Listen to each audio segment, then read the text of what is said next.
Je suis Monsieur Azo, chrétien catholique. J'aimerais parler avec vous aujourd'hui des enfants de la très sainte Vierge Marie. En effet, pendant des siècles, des prédicateurs en dehors de l'Église catholique ont prétendu, sur la base de certains versets, que la très sainte Vierge Marie avait eu d'autres enfants biologiques.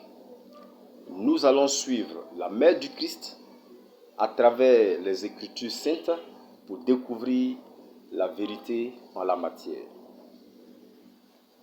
En Ésaïe, chapitre 11, versets 1 à 10, le prophète, 700 ans plus tôt, annonce la venue du Messie qui naîtrait d'une vierge à Bethléem et accomplirait les signes messianiques.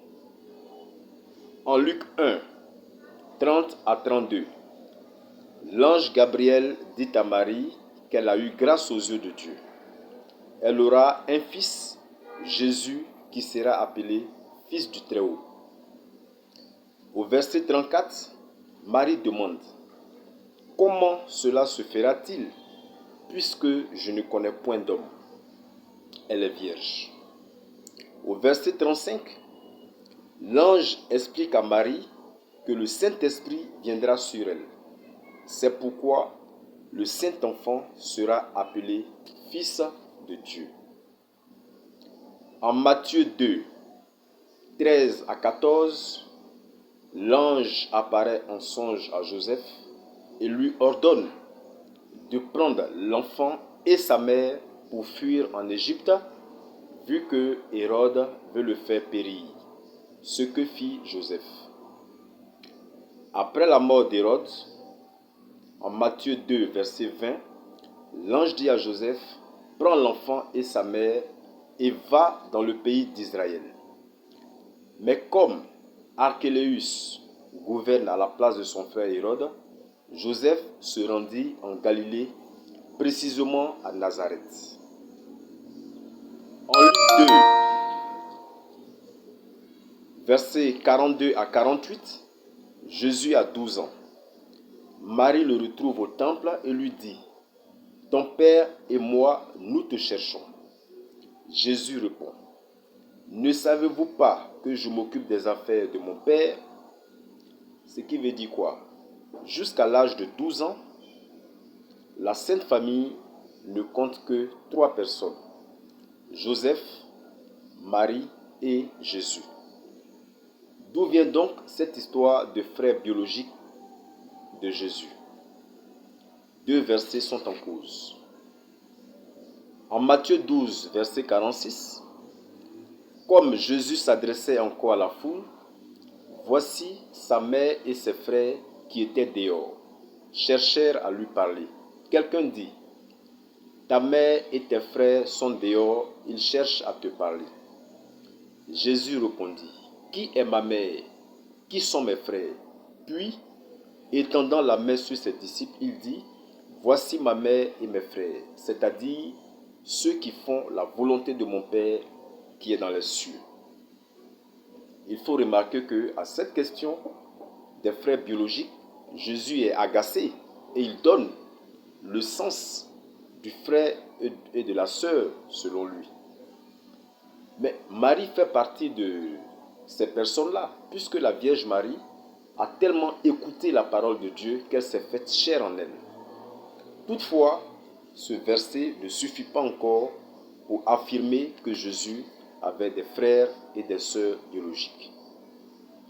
En Matthieu 13, versets 53 à 56, on peut lire « Ceux qui écoutaient le Christ étaient frappés par sa sagesse et ses prodiges et dirent « C'est le fils du charpentier, sa mère s'appelle Marie, ses frères sont Jacques, Simon, etc., etc.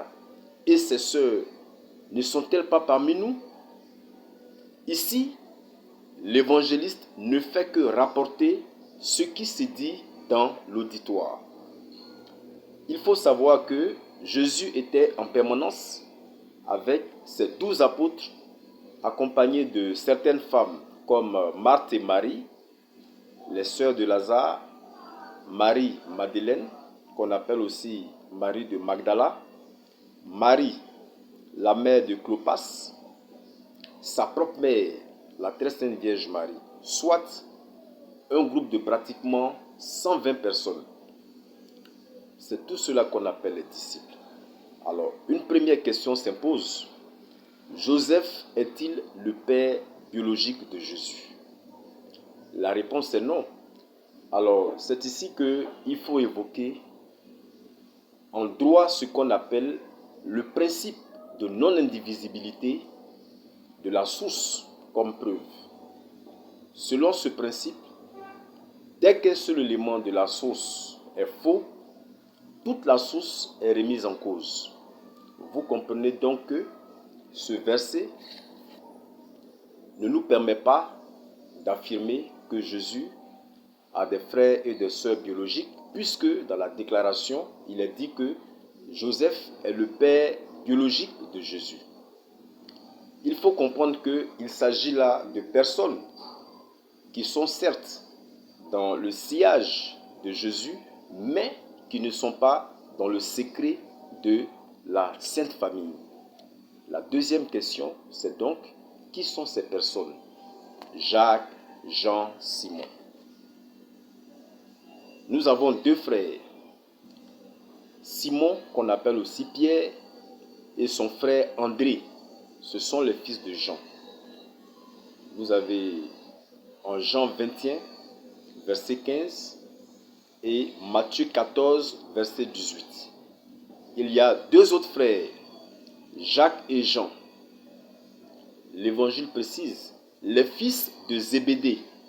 Matthieu 4, verset 21, Marc 1, verset 19.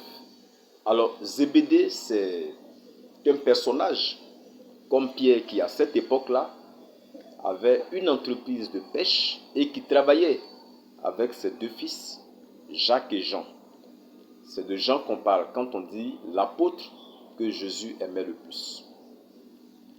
Alors vous avez aussi un autre Simon qu'on appelle aussi le nationaliste. Et puis il y a Jacques, le fils d'Alphée. Matthieu 10, verset 2. Vous avez aussi Philippe et Barthélemy qu'on appelle aussi Nathanaël. Vous avez Thomas et Matthieu, l'employé des impôts. Thaddée et Judas Iscariote. Ceux qu'on appelle donc les frères de Jésus ne sont autres que les 12 apôtres avec qui Jésus marchait en permanence. On voit donc que Marie n'a pas eu d'autres enfants biologiques. En revanche, on peut dire que nous sommes tous les enfants de Marie, vu que au pied de la croix, Jésus dit à Jean, en parlant de Marie, voici ta mère. Et il dit à Marie, femme, voici ton fils. Et les Écritures mentionnent que, à partir de ce moment-là, Jean prit Marie chez lui. Il est donc clair que chaque chrétien devrait prendre Marie chez lui. Prendre Marie chez lui ne veut pas dire qu'on adore Marie.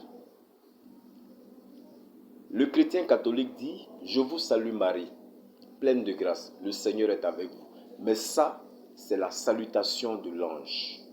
Et le chrétien d'ajouter, Sainte Marie, Mère de Dieu, priez pour nous. On demande simplement à la très sainte Vierge de s'associer à notre prière. Vous comprenez? Parce qu'aux noces de Cana, c'est la Vierge Marie qui va présenter la première prière de l'humanité au Christ, afin que le Christ puisse transformer l'eau en vin.